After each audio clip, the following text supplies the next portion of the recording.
to the 2017 Outboard Update Seminar. I'm your host today, Fred Coufet. I'm joined here by Wayne and Dave, and we'll be starting right now.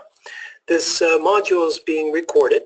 It should take less than a half an hour. In about 2 days, you'll see it in the YEC module. In the module, you'll have 10 questions to answer for those dealers that need to certify. The module will be up in about 48 hours. Please have your books ready right now, as we will be running through it as well in the seminar. And at the end of the seminar, we'll answer all your questions. But that doesn't mean you can't type them right now. Dave will be looking at them, and we'll be answering if we feel right away it's required. So I'm going to pass you over to Wayne Crane, the Marine Product Specialist. Good afternoon, good day. Welcome to our 2017 Outboard Technical Update.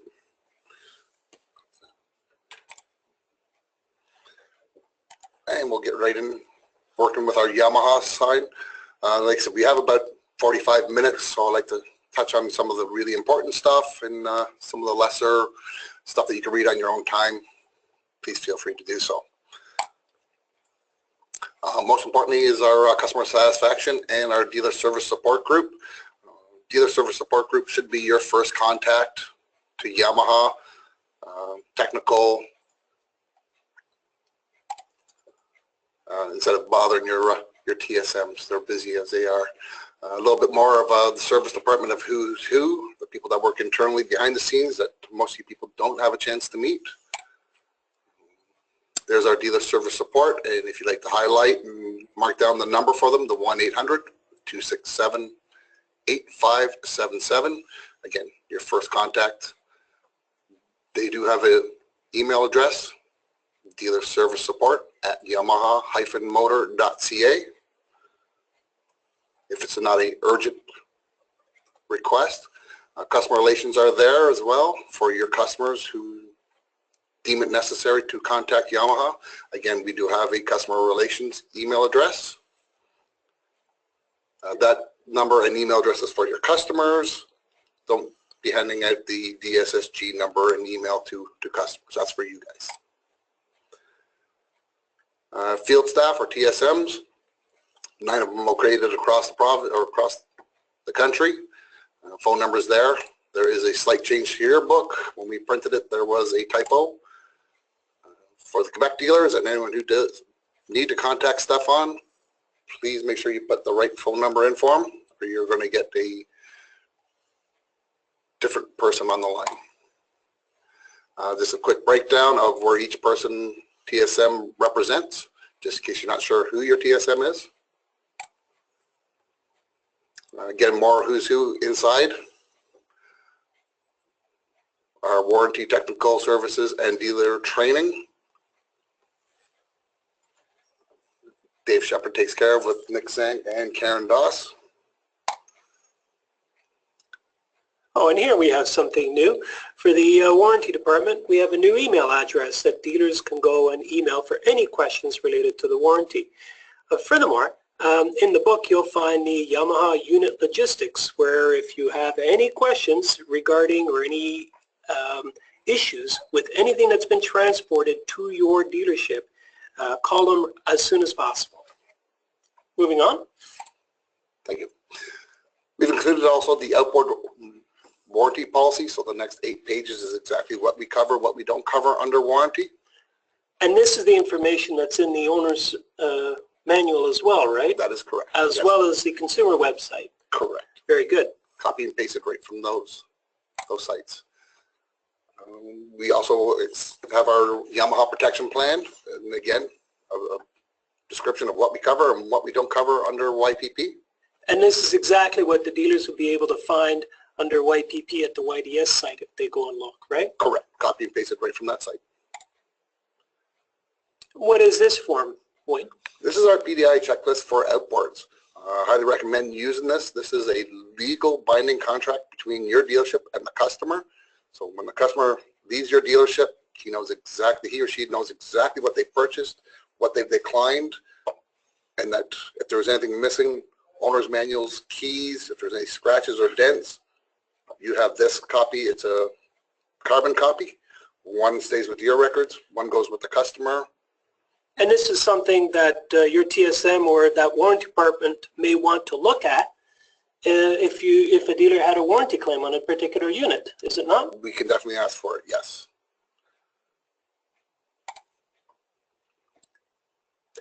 And what is this table? This is a list of all the Yamaha greases and lubes with part numbers. Oh, very interesting. Correct. So if you're ever looking for something that you need around the shop, can't find it on our consumer website, we've just put a list here together of the most common outboard greases and oils. Wide open throttle range for all of our outboards.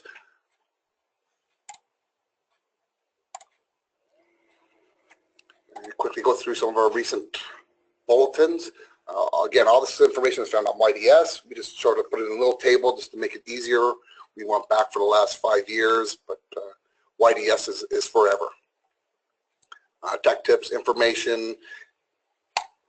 So as you explained to me yesterday, Wayne, the reason we don't put up all the bulletins in entirety or as summaries in the book anymore, it's because it's so easy to find it in the YDS Tech Library. Is that right? That's correct. So why are some of these highlighted? What we want to do is put special attention on all the recalls that we had in the last 5 years for outboard motors. So we've highlighted just the recalls. Obviously, this is something that should be done to every unit after it's in the affected range. And how long does a recall last? There's no expiry date on a recall. Recall usually involves the words serious injury or death, so we don't want to see anyone get hurt on our products. So on service bulletins where a dealer can make some money for some repairs, are there sometimes expiry dates? Yes, there are. And can a dealer present a warranty request on or after that expiry date? No. No. So check the bulletins on service bulletins. If there is an expiry date and you're trying to enter it after it, we usually have someone here that puts expired on it so that you know even before you open it. Always check for expiry dates. So the dealer can still perform the modification, he just won't get any money for it from Yamaha? From us, no. Very Go good. after the customer for it. Okay. 2015. So we are going back pretty far. Very good. What's this section, Wayne? Brand new this year is our F25C model. A little bit of information on it. So pretty much adopted from our two-stroke 25.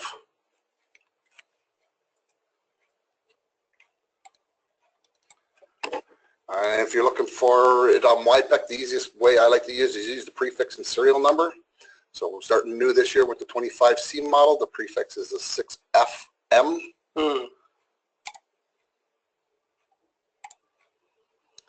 Just a quick overview of the previous 25 to the new one. More compact, less weight. That's exactly what the market's looking for. Exactly. This will be our smallest electronic fuel injected model, and it has the capability with the tiller handle to be operated without a battery.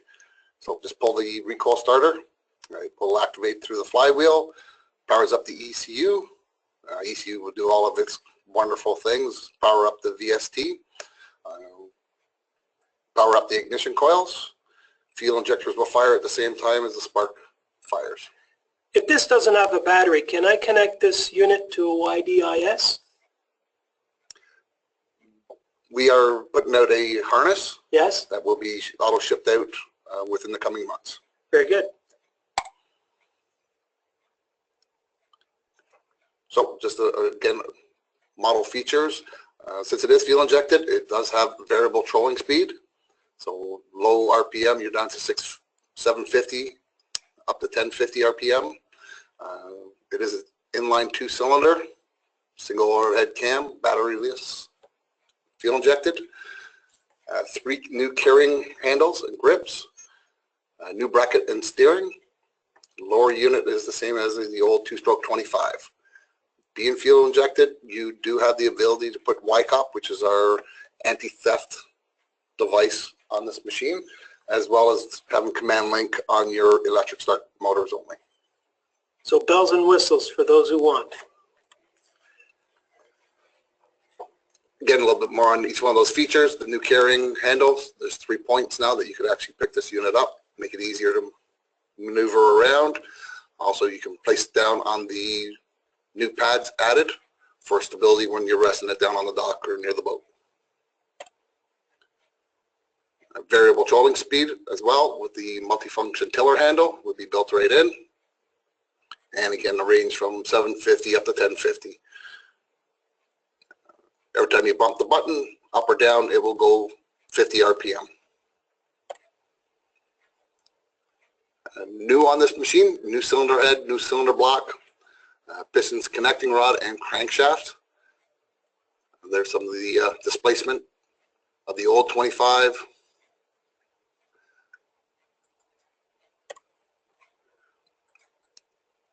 Great on this one is the alternator output at a low RPM.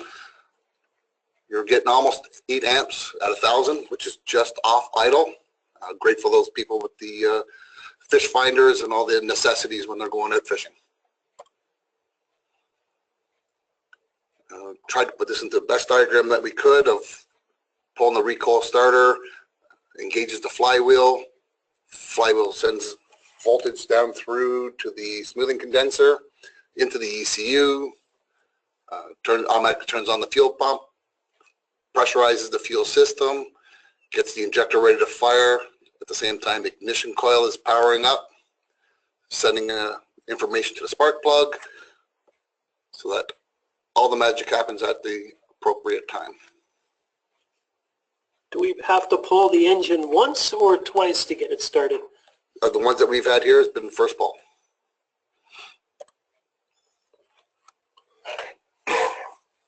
Our timing at the individual RPM ranges. We have fixed timing all the way up until pretty much the unit is running at 650 RPM. At that point, the ECU will take its map and control the unit. Also, a note on this one here, the balancer has been added right to the new crankshaft. Helps cut down on more parts, so size, and makes it more lighter. Good thing with fuel injection, we have an idle speed control, which is separate. Throttle position, air intake pressure, and air intake temperature sensor is all located in one unit. A new lightweight VST tank. It is actually a nylon and fiberglass resin, which helps keep the weight down. It also resists the ethanol effects within the fuel.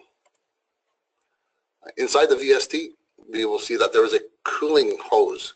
That cold cooling water will be forced in through there. That will help reduce the temperature within the VST and get the fuel ready to be vaporized and put into the combustion chamber. We do have 5 different models, variations of the 25 this year. W spec just means that there is manual and electric on that unit. So we have 2 units that are completely manual, 3 units that are manual and electric. Tiller comes on 4 of them. Optional tiller kit is available for the electric start version. Tiller handle part number is the same as every other unit. The fitting kit's a little bit different this year, so if you just want to take a moment just to highlight or circle that, that will be the fitting kit part number that you will need to order to put a tiller kit onto this unit. Tiller handle kits, again, will come with the engine start stop switch, in-gear protection, power trim and tilt operation, and the variable trolling speed.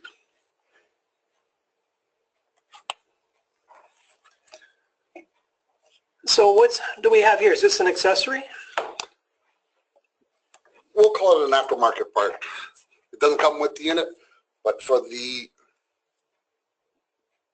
manual start, you can have the option of putting in a battery charging harness. We do have a kit number. Please note that the part number here is a little bit incorrect.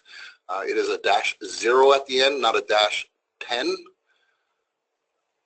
When you get the kit, please make sure to remove the rectifier regulator from the unit and replace it with the one from the kit. Again, if you buy a manual start version, we do have an accessory that you can put electric start onto the unit. There is the part number. Again, replace the rectifier with the one in the kit on the one that's on the unit.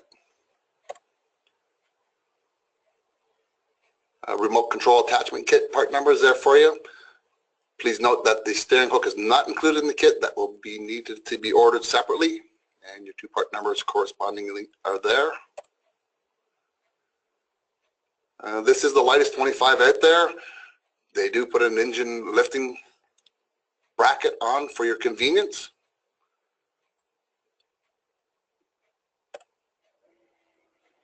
Steering guide attachment. We have to make sure that we put the bolt in from the top, feeding it down to the bottom. That is the correct position. This way it won't bind up. Throttle cable stopper pin direction as well. It is possible to put it on backwards. Just take the extra second or two when you're installing. Make sure it's on the right way.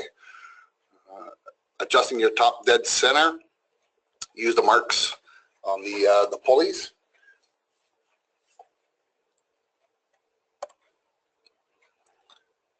New this year for this unit, a new fuel injector. It does look a lot like the new, or the 115A model. The color is just a little bit different. They are not interchangeable. And with that, there's a new fuel hose connector for a fuel rail.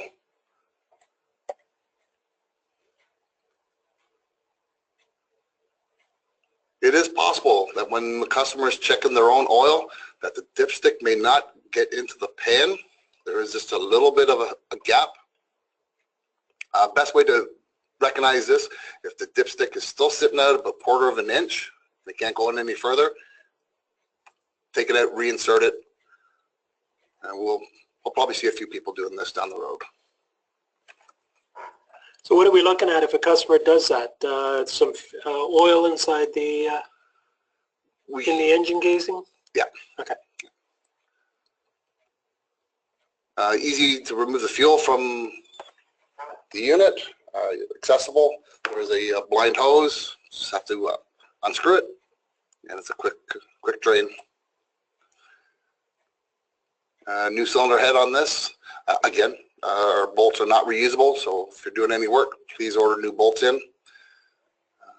New for this, especially this size of a model, we do have oversized pistons available, 0.25 to 0.5 millimeters oversized. Regular maintenance information. Without an oil change, without oil filter, it takes 1 liter. With an oil filter change, it takes 1.1 liter. 5W30 Yamalube is what we highly recommend. Part number listed here for your oil filter. This is the most updated. The part number you may find on some of the units may be a -30. It will supersede in our system up to a -60.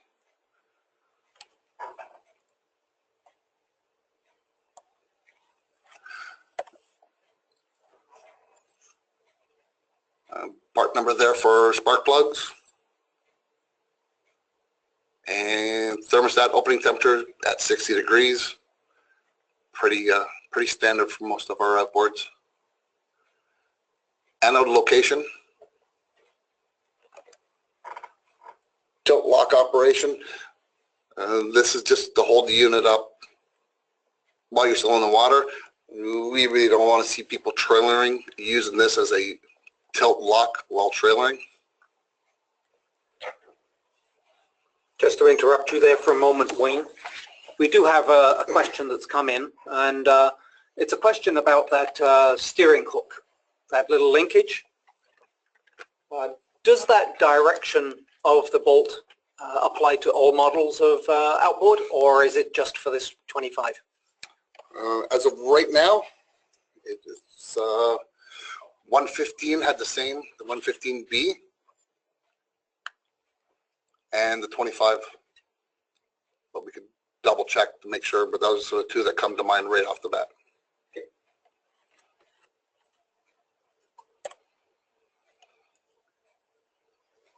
With the new unit, a new fuel rail, we have a new fuel pressure adapter. We are ordering some of these in. You could contact K&L. The part number there is the K&L part number. We will have some here in stock that we will be happy to sell to you as well. Crankshaft holder, again, through K&L, but we will have a limited supply here. Are you making any of these, Wayne, any of these tools, essential tools for the dealers? No, these two, the first two will not be. The third one, the YDIS power supply, will be an essential tool, will be part of your YDIS kit. The shipment is just coming in now, so be prepared to see that come to your dealership shortly. There is the part number that we just got from Japan. So now's a good time to write it in your book, gentlemen. And ladies.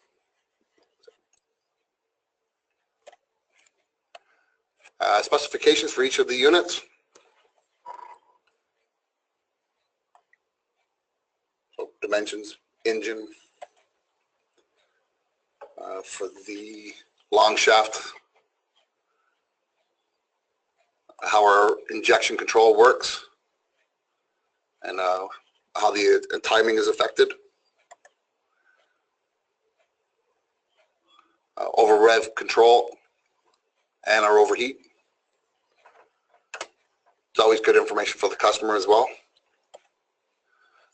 Low oil pressure control. And being fuel injected, it will throw trouble codes. So we do have some codes that can be stored and needing YDIS to get in and clear.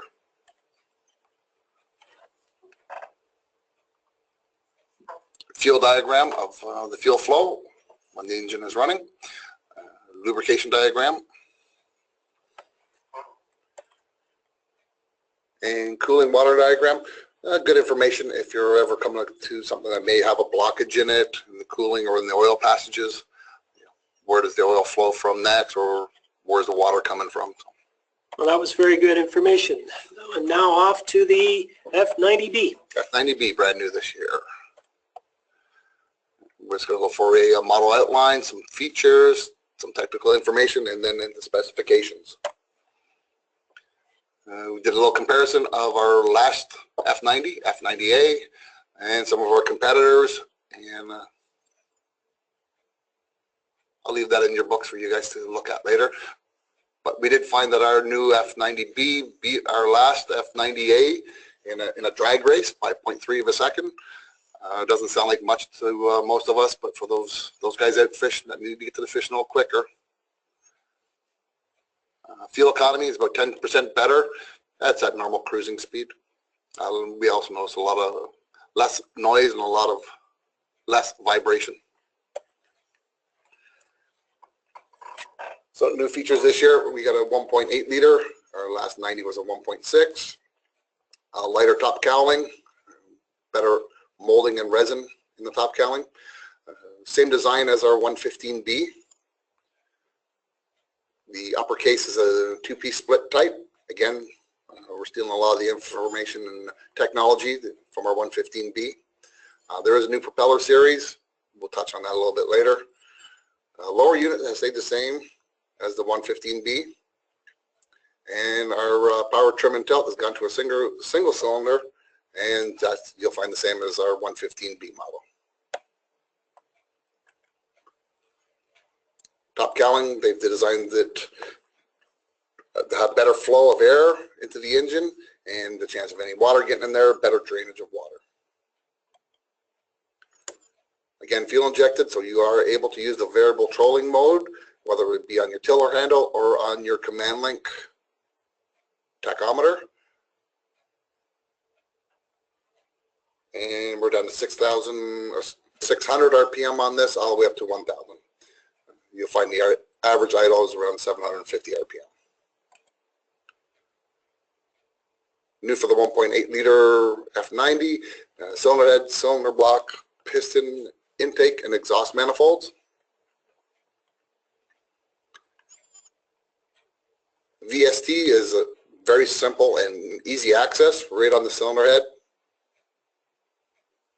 You don't have to get in behind intake pipes to get at it. A lot easier. We do have a new Talon GP propeller. We'll touch a little bit on that here in a bit. I often get questions from our technicians and salesmen that there is a slight difference in the RPM from a Talon of same pitch than the previous. Are we going to provide more updated information on the equivalent actual pitch? Yes, we are actually doing more testing on that right now. So very good. We're going to have definitely more information coming down very shortly.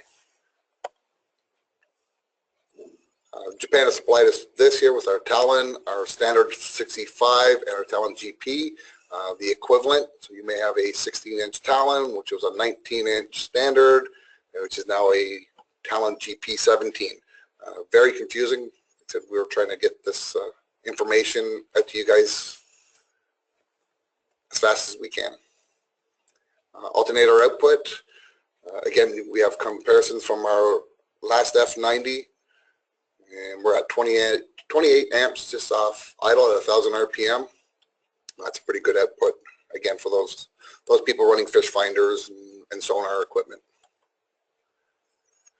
Lifting the motor, we actually have two different ways of lifting the motor with our standard lifting eye that most dealers who purchase and rig with larger motors should have in their stock, but if not, there is a K&L part number there. Bolts right on with 3 bolts. There are lifting harness hooks on the unit. Japan recommends or says that you can lift it without removing the flywheel cover. I wouldn't recommend that. Just the chance of getting it scratched or damaged would increase. Just note the 2 different angles of using the lifting devices. One sits back a little bit more, one sits forward a bit more, depending on what you're rigging onto. It may actually determine what style you use.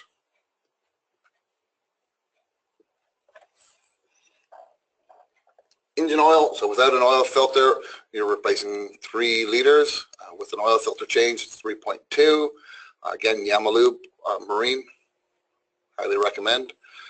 Part number for our fuel oil filter has not changed from the A model. What they did add this year was an oil catch tray. Helps keep the mess of oil down. GL4, GL5, lower gear case oil. Last year, or the previous model F90, we only use a GL4. When it comes from factory, the F90B will have GL4 in its lower unit. Steering abstractment attachment, again, going right back to the 115B model.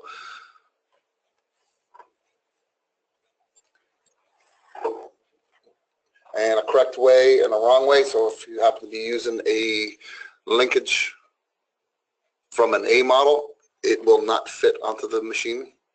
So make sure we have the right attachment guide for the right unit. A tiller handle kit is available as well. Again, tiller handle is all the same part number. The fitting kit is located right here. If you want to highlight this, mark this page, and make sure your parts department orders some in. There is a plate that will come with the fitting kit for stability on the arm. Make sure that's installed. There is a part number just in case your customer loses one or needs a replacement. Tilt limiters, we've offered tilt limiters in the past. For our F90B, it is actually going to be grouped in with our F15B model. So there are 2 tilt limiters, one for the F90A and a different part number for the F90B. Again, make sure we're ordering the right one for the right unit. They definitely will not fit if it's wrong.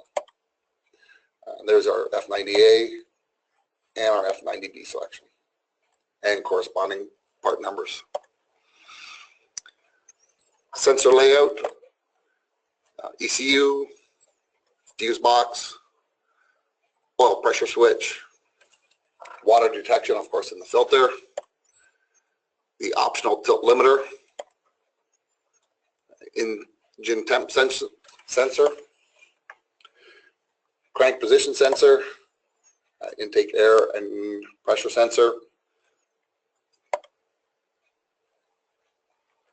throttle position sensor, shift position, and our knock sensor.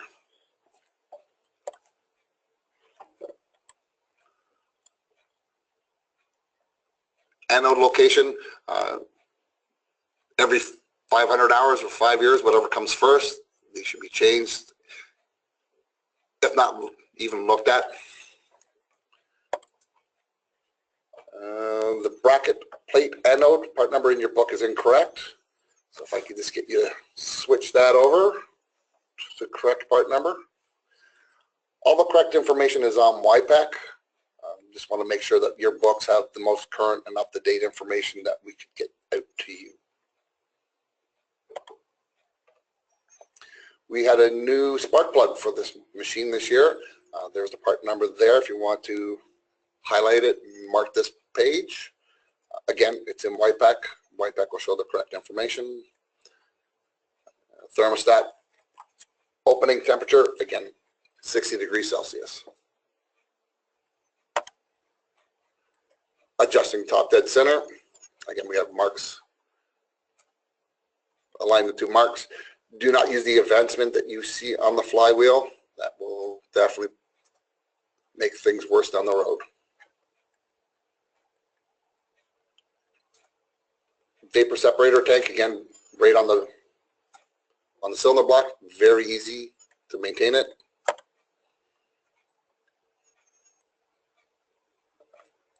Vapor shutoff valve and location.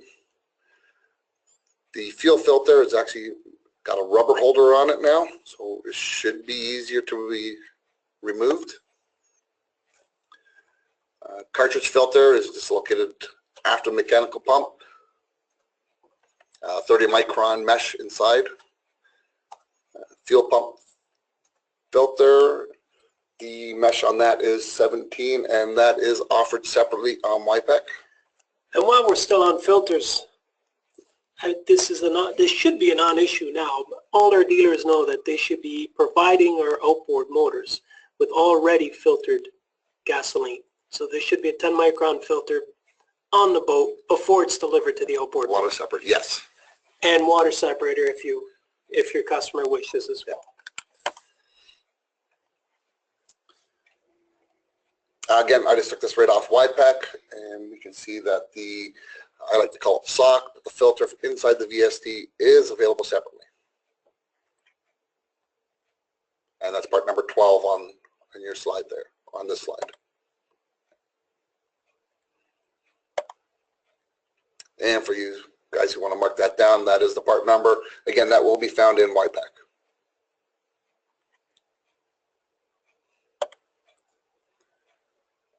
New injector type. The 90B has a different version from the 115B, so not interchangeable. If you ever have to take the TPS off, it is easiest to match the projection marks first on the throttle body, then after you install it, then you adjust your TPS. ECU is very simple to remove. It's got a little lock that you just push up on. Remove the assembly, you slide the ECU out, unhook the wires, connectors, and it's really simple and easy. New tools coming out, YDIS, we do have a version 2.30 that's out. It does not cover the new 25 yet or the new 90, but that update should be coming shortly. There are new injector harnesses that you can purchase from K&L, just because of the different type of injector that we have on the 90. If you happen to have an injector tester in your shop, as the one that we have illustrated here on the bottom right. Quick specifications of our long and extra long shaft F90. Dimensions.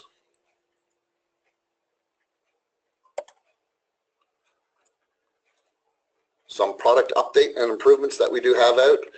This first one is not in your book, but I've noticed DSSG and myself have had a lot of phone calls on this. SDS propeller spacer and what unit goes which spacer. I believe, Wayne, you asked me to create a bulletin for that already. And Yes, bulletin is being prepared, but while I have you guys captured here, I'm going to let you know what we found so far. so that bulletin will be in YDS Tech Library soon. Yes. Present washer should be actually last year's washer, 2012 to 2016. For SDS, we went to a cam style, a key style, bow tie style, butterfly style. I've heard almost every description for this. 2017, we went back to the, I hate to call it a new spacer because it was out prior to 2012. It came back again. So here's a YPEC diagram of a unit that you would have purchased in 2016. Would have came with the cam style SDS washer that would need the proper propeller. For Reliance, usually the last two numbers is a -10. -10 lets you know it is a cam style washer is required. -20 propeller is the new style round, and I've got two different part numbers there for you just in case we need to order them up. There's going to be some confusion on this for the next few months, but The bulletin should help. We'll work through it together. F90B went on to a little bit of a change. Piston is changed on it. It has been upgraded so that 2.30 YDS version will function on it, and some electrical parts. The piston went to a lightweight new piston. It's 20 grams lighter. Provides better stability in the piston movement. Piston skirt has been widened as well. YDIS 2.30 has put in the additional function of including the shift count, reverse rotation count, and a fuel flow and trim angle so that you're able to record. New electrical parts. Fuses actually went down to a very micro, small fuse. Once they did that, they can now make the fuse box assembly smaller and lightweight. Once we have YTA Gold up on the Marine, we're going to start introducing rewriting ECUs. So we won't touch too much on this, but for your techs who are looking at YTA Gold, something to look forward to. And our part in interchangeability. V6 3.3 liters, we don't see these here anymore, so just in case you have some old ones that happen to come in for service, I left this in. Top cowlings have changed. You know, if they need a new top cowling and they want to make it look a little bit more modern and up to date, that's available. Needle bearing has been switched. It is now a needle bearing. In the last 3 years, the pinion gears have been changed. So here's a quick identification mark on which one is which, just in case you happen to open one up and aren't sure who put what in there last. VF150 is now available in our extra long shaft as well as our 175 SHO. Parts and accessories have brought in a remote variable trolling RPM switch.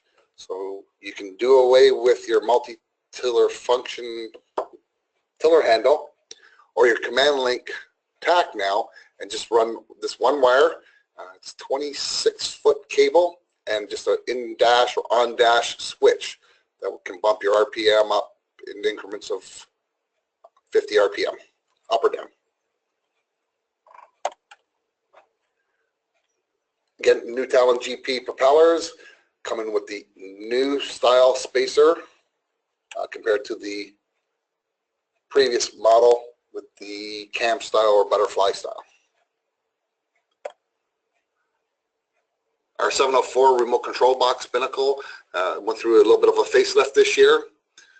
We are down to 3 now, one for your single lever right hand side and your twin binnacle.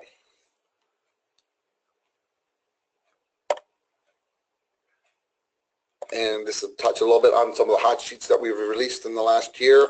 Again, a brand new F90. More information can be here, especially for your sales guys. Your F350 went through a little bit of a facelift this year. Talon pontoon, SDS propellers. Again, there's about 4 pages there of applications. Again, back to our spacer, the new SDS spacer. Our variable trolling switch.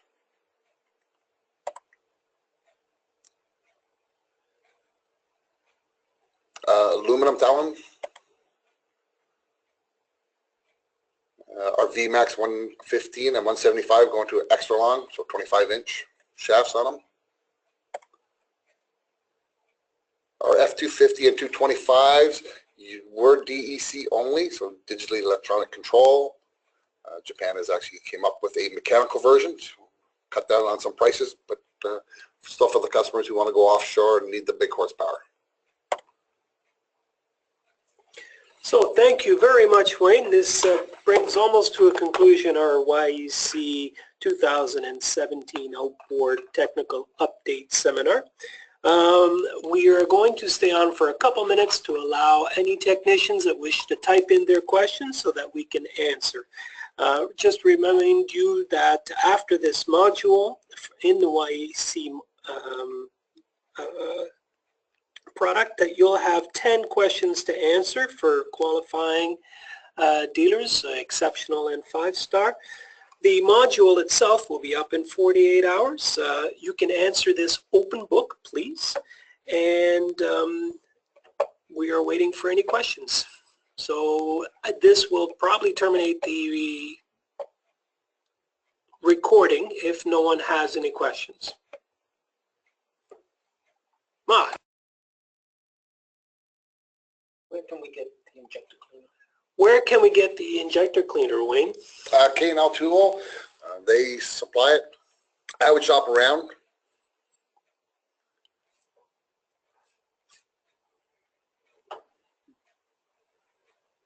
Good to go. All right. Well, thank you very much. Have a great day and a fantastic outboard season.